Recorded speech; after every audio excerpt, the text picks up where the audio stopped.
Dans cet article intitulé Le fantasme, l'auteur discute des différences entre les fantasmes et les influences astrales. Il explique que l'homme a du mal à comprendre sa relation psychologique avec ces deux aspects de l'esprit. Il distingue entre les fantasmes sains et les fantasmes malsains. Les fantasmes sains peuvent apporter de l'énergie dans la vie de l'homme et peuvent être convertis en actions harmonieuses et sereines. Cependant, de nombreux facteurs, comme la morale et les normes sociales, empêchent souvent l'homme occidental d'explorer pleinement ses fantasmes.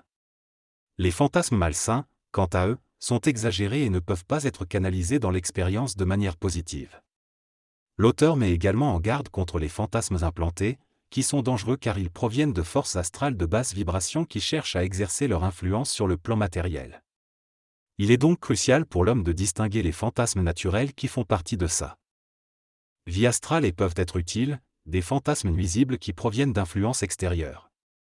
En comprenant ces différences, l'homme peut utiliser les fantasmes sains pour canaliser une énergie créatrice plus forte et vivre pleinement sa vie. L'homme possède en lui une couche de conscience astrale qui peut être influencée par des fantasmes implantés par d'autres entités sur un autre plan. Plus un individu est évolué, plus il est capable de contrôler ses propres fantasmes et de résister aux fantasmes implantés. Cependant, l'ignorance humaine devient de plus en plus forte, permettant à des fantasmes malsains et implantés de détruire l'équilibre psychologique et sociétal. Pour parvenir à se débarrasser des fantasmes néfastes, l'être humain doit d'abord être informé des lois de l'esprit et de la psychologie universelle. Cela lui permettra de comprendre les bienfaits d'un fantasme sain et de se libérer de toute pollution mentale. Il pourra alors vivre ses fantasmes de manière saine et équilibrée, ce qui aura un impact positif sur tous les plans de sa santé. Cependant, l'homme a du mal à comprendre et à réaliser la sainteté de ses fantasmes en raison de la conditionnement culturel.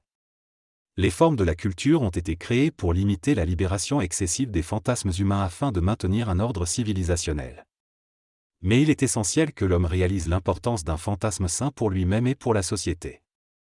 Les fantasmes sains sont une expression des forces évolutives de l'homme et plus il évolue, plus ces fantasmes raffinés reflètent son humanité. Dans les cultures primitives, les tabous sont utilisés pour limiter les fantasmes et préserver les structures culturelles délicates. Dans les cultures plus avancées, les codes moraux institués par les religions ont pris le relais. Toutefois, ces codes perdent en pouvoir à l'époque contemporaine et l'individu cherche de plus en plus à exprimer et concrétiser ses fantasmes, ce qui provoque des chocs sociaux. Il est important de comprendre que vivre l'énergie d'un fantasme est plus important que sa forme et que les fantasmes peuvent être utilisés pour canaliser des énergies qui augmentent le pouvoir psychique de l'individu. Ainsi, l'individu ne sera plus prisonnier du fantasme, mais l'utilisera pour augmenter son pouvoir vibratoire sur les plans mental, émotionnel et vital. En fin de compte, les fantasmes se transforment en fantaisies, qui sont plus acceptables socialement. Cependant, c'est le fantasme lui-même qui permet à l'homme de développer son pouvoir psychique, tandis que la fantaisie reste limitée en termes de croissance psychique. L'homme vit des fantasmes et des fantasmes sains peuvent être considérés comme des clés de sauvetage pour augmenter les vibrations de ses corps subtils. Les fantasmes sains sont des occasions pour l'individu de développer son discernement et de mesurer jusqu'à quel point son intelligence et son émotivité l'entravent dans la vie. L'homme conscient, qui est connecté à son intelligence réelle, voit que les normes sociales ont peu de pouvoir sur lui et prend sa force dans la réalisation de son intelligence. Si l'homme refuse ces fantasmes sains par souci de conformité, il sera obligé de les vivre tôt ou tard car l'énergie en lui sera trop puissante. Le fantasme sain est une manifestation de l'énergie créative de l'individu, qui peut le mener vers son intérêt vital. Cependant, il est important d'avoir du discernement pour distinguer entre les fantasmes sains et malsains. L'ego inconscient peut confondre les deux et cela peut entraîner des souffrances. Pour évoluer vers une conscience supérieure, l'être conscient doit apprendre à mesurer ses fantasmes et à ne pas confondre leurs aspects.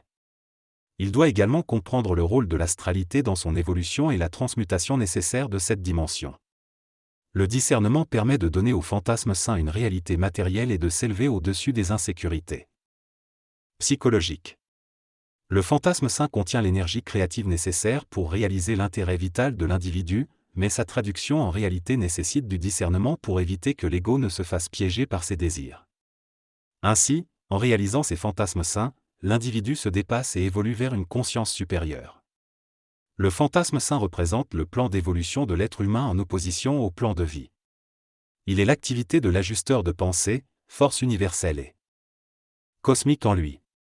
Un fantasme sain peut ne pas être réalisable immédiatement, mais une fois conscientisé, il suit l'individu dans sa vie et se concrétise avec le temps. Certains événements pénibles peuvent être nécessaires à sa réalisation, mais ils sont voilés pour protéger l'ego. Lorsque l'ego voit le développement de son fantasme, il reconnaît que toute sa vie a servi à concrétiser l'intelligence de l'esprit.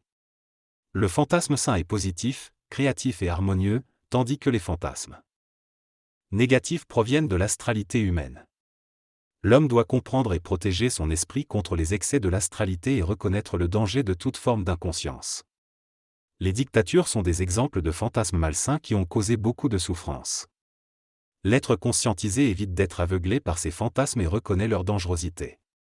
Les fantasmes, qu'ils soient sains et créatifs ou non, ont joué un rôle important dans l'histoire humaine.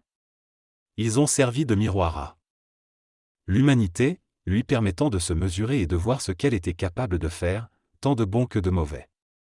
Cependant, dans la 6e race, les êtres humains seront plus indépendants d'esprit et capables de juger facilement une situation, de voir à travers les fantasmes non créatifs.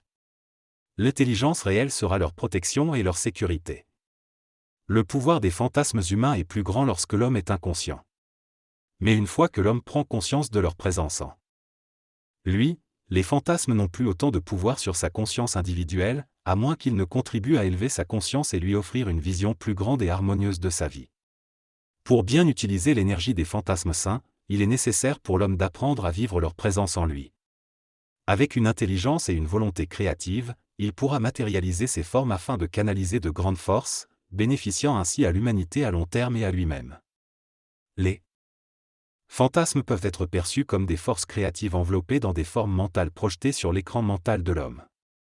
Pour que cette force devienne créative, l'homme doit la libérer en la canalisant, en répondant à sa pression, mais toujours avec discernement et intelligence. Sinon, il souffrira, car cette force peut forcer l'ego. L'ego ne doit pas être forcé à se réaliser, mais doit le faire par choix.